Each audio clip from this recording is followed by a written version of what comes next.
The final session of the APEC CEO Summit concluded with the two superpowers, China and the United States, addressing business leaders. President Xi Jinping of China spoke of the development needs of the Indo-Pacific region, calling for nations to focus on its people as the cornerstone of development. One should not expect a particular model of development to fit all countries. Blindly copying the development model of others will only be counterproductive. So will be any attempt to impose one's own development model on others. Currently, China and the US are caught in a trade war, with both countries introducing tariffs on both sides. America says this is in response to unfair practices by China over many years.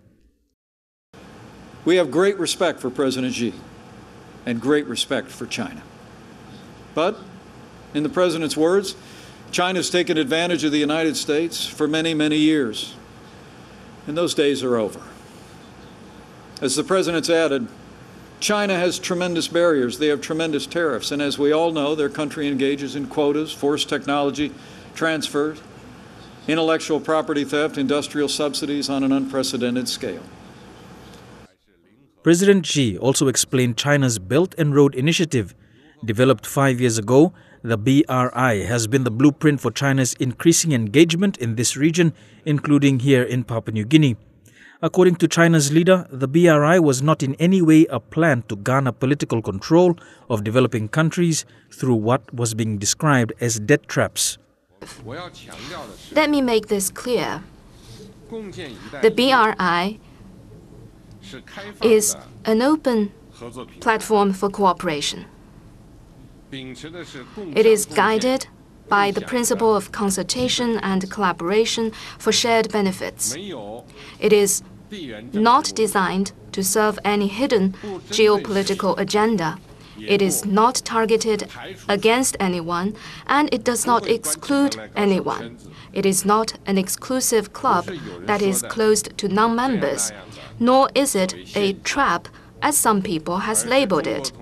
Rather, the BRI is a major and transparent initiative with which China shares opportunities and pursues common development with the rest of the world. With extravagant amounts of funding being provided by China to developing countries, many of them in this region, there have been concerns that this level of funding may land many countries in debt. Debt that many may not be able to repay later on, a point not lost on America's Vice President. And so today, let me say with great respect to all the nations across this wider region and the world, do not accept foreign debt that could compromise your sovereignty. Protect your interests, preserve your independence, and just like America, always put your country first.